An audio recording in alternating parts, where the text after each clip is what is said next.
When I got married, my mother-in-law had sneered, "I just don't understand why you're still working."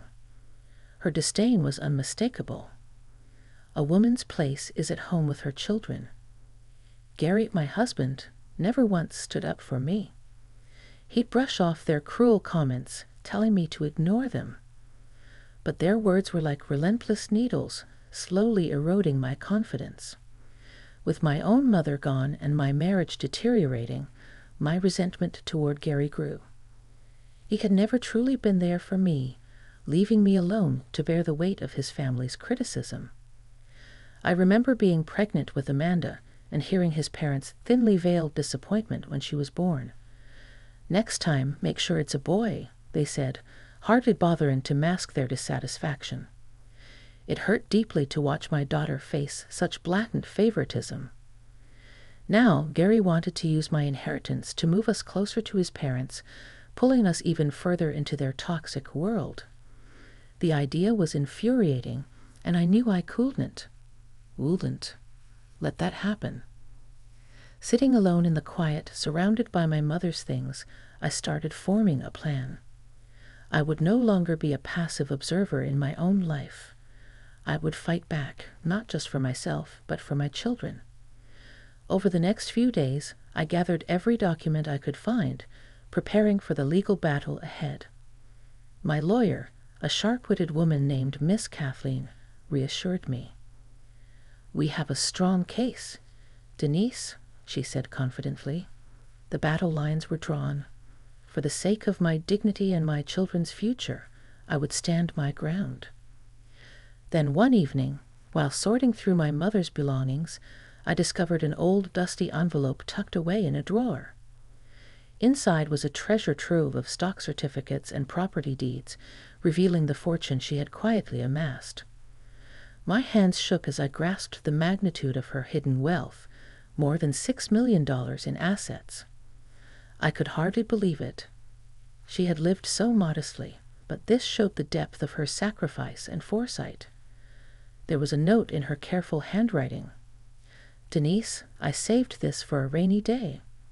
I hope it gives you and the kids a better life. Use it wisely." Tears filled my eyes as I felt her love and protection, like a comforting embrace from beyond. The next day, determined to confront Gary, I found him in the living room, flipping idly through a magazine. "Gary, we need to talk," I said, my voice steady. He glanced up, irritation flickering in his eyes. "What is it now, Denise?" This time I was ready. This time I wouldn't back down. I held up the envelope, feeling a mix of shock and gratitude as I explained. I found something my mother left behind. Turns out she left me stocks and properties worth $6 million. Gary's eyes widened, a flash of greed and shock evident on his face. $6 million. "That's incredible," he exclaimed, his tone unnervingly eager. I met his gaze, resolute. "Don't get any ideas, Gary. This money is mine," I said firmly, disgusted by his reaction. This inheritance was a testament to my mother's love and foresight, a gift intended to provide a better life for me and our children. "You won't see a cent of it," I added, watching as his expression darkened. "You can't just keep it all to yourself, Denise. We're married." "What's yours is mine," he snapped, frustration evident. Anger surged within me. "Is that all you care about, Gary? You don't see me or the kids. You only see dollar signs," I accused, realizing how much he had changed. Gary abruptly stood, his face red with fury. "You're being selfish, Denise. I'm thinking about our family's future," he'd argued. "What family, Gary? The one you're willing to sell off for your own gain?" I shot back. He took a step toward me, fists clenched. "You'll regret this, Denise. I'll make sure of it," he threatened, but I didn't flinch. "Bring it on, Gary. I'm not afraid of you anymore." With that, he stormed out, leaving me to collect my thoughts. I knew this was only the beginning of a bitter struggle, but I was ready to fight for my children, for my mother's legacy, and for myself. The following week was a blur of legal consultations and tense silences at home. Gary's shock had turned to a cold, calculated aggression, like a caged animal, desperate and dangerous. Then, one evening, after the kids were asleep, he cornered me in the kitchen, his gaze wild and menacing. "You think you're clever, Denise, hiding that money from me," he sneered. My heart pounded, but I held my ground. "It's not about being clever, Gary. It's about doing what's right. That money is for me and the kids, not for your selfish fantasies. I'm your husband. I have a right to that money," Gary snarled, slamming his fist on the countertop, making me flinch. His words dripped with venom, but I wasn't about to back down. "A right to what, Gary? To a woman who won't be bullied into giving you everything?" I shot back, meeting his furious glare. His face contorted with anger. "You'll regret this, Denise.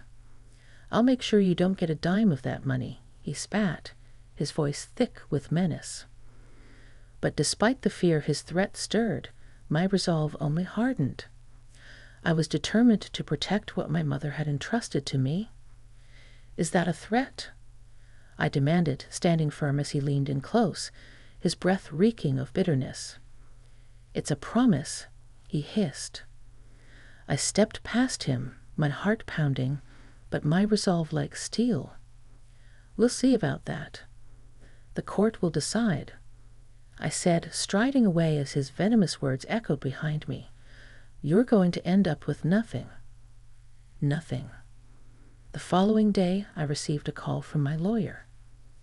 "Denise, Gary has filed for divorce. He's claiming half of your inheritance," she informed me. Taking a steadying breath, I replied, "Let him try. I'll fight him every step of the way." Miss Kathleen's voice was firm with reassurance. "Don't worry, Denise," she said. "We have a strong case. Justice will be served." That night, as I lay in bed, my thoughts turned to my children sleeping peacefully in their rooms. This battle wasn't just for me. It was for their future. Gary had become a stranger, consumed by greed and resentment. But I was no longer the woman he thought he could intimidate.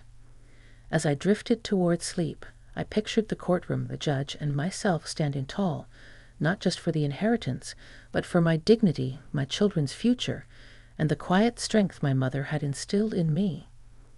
The legal fight was brutal. Gary's tactic was obvious: to paint me as an uncooperative wife hoarding the family's resources.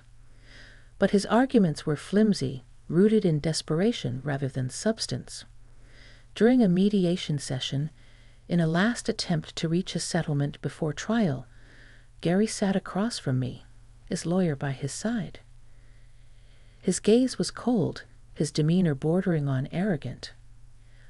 "Let's be reasonable, Denise," his lawyer began smoothly.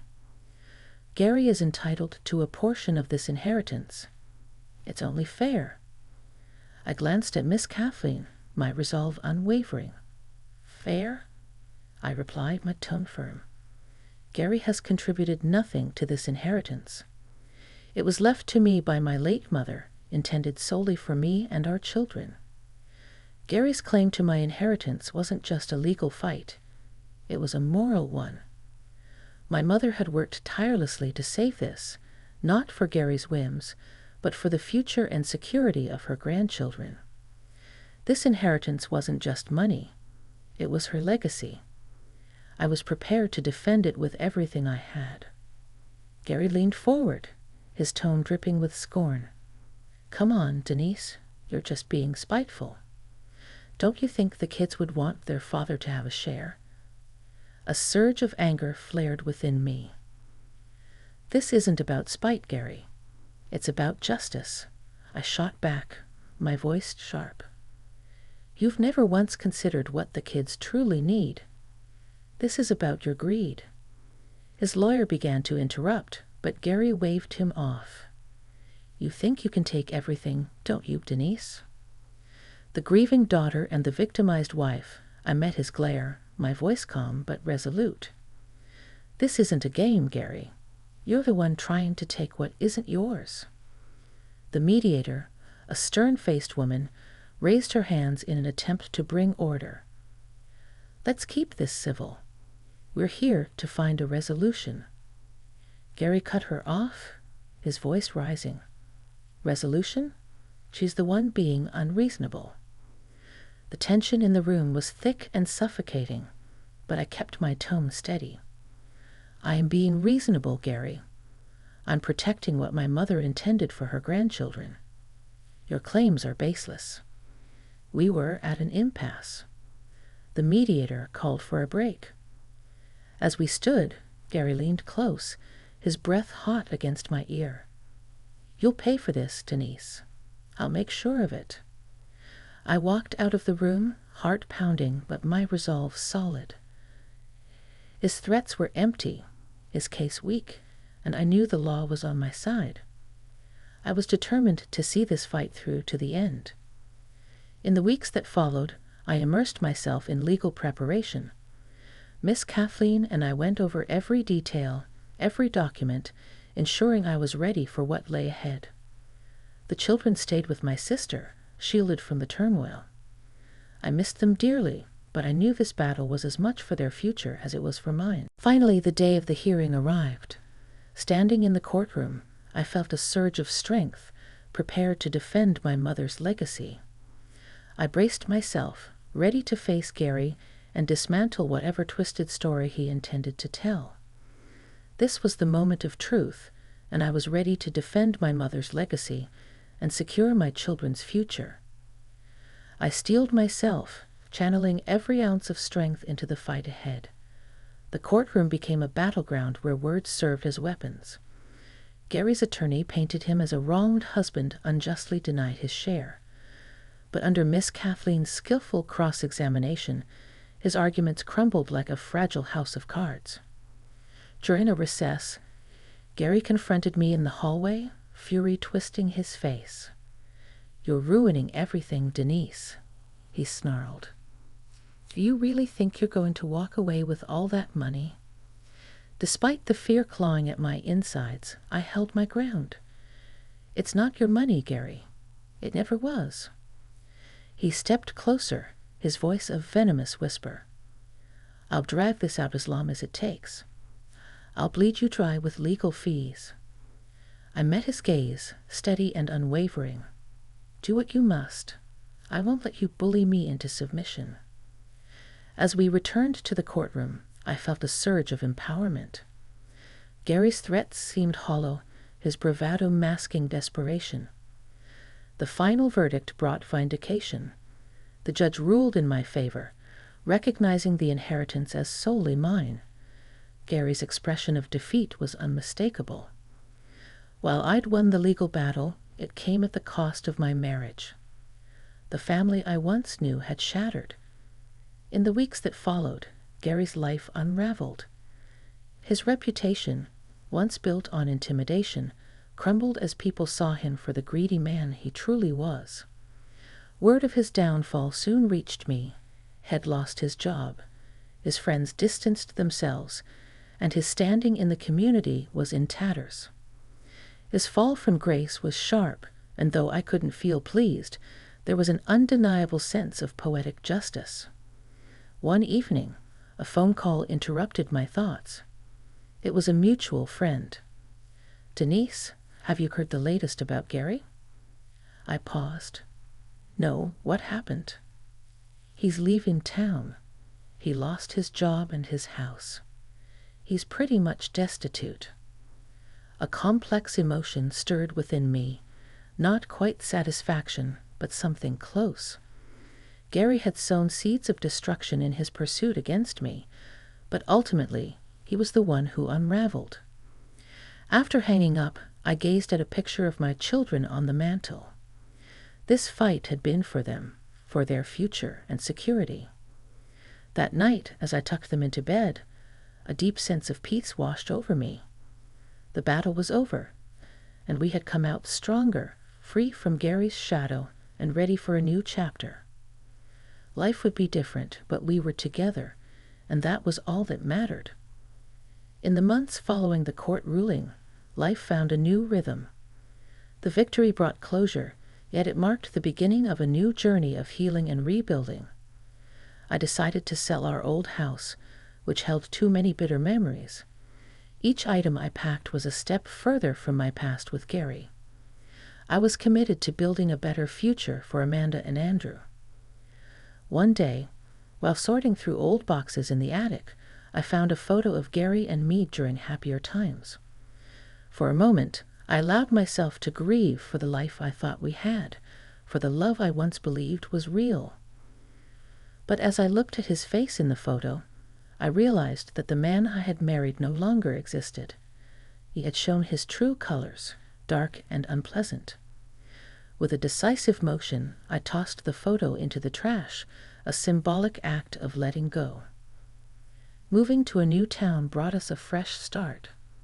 I found a cozy home in a welcoming neighborhood, and the kids quickly made friends at their new school. I immersed myself in my writing, finding solace in the worlds I created. One evening, as I was tucking Amanda into bed, she looked up at me with her big, innocent eyes and asked, "Mom, do you miss Dad?" The question caught me off guard. "Sometimes I miss who I thought your dad was," I said softly, "but we're better off now." It was true. Despite everything, we had found a way to move forward, stronger and more united. "We're a strong team, just the three of us," I added, and she nodded with a maturity beyond her years. "I like it here, Mom. I like our new home," she said, her words warming my heart. We had come a long way. As I lay in bed that night, my thoughts turned to Gary's downfall. His greed and malice had backfired, leaving him with nothing. While I took no joy in his misfortune, there was a sense of justice in the outcome. The road ahead for the kids and me would be long, but we were finally on a path to healing.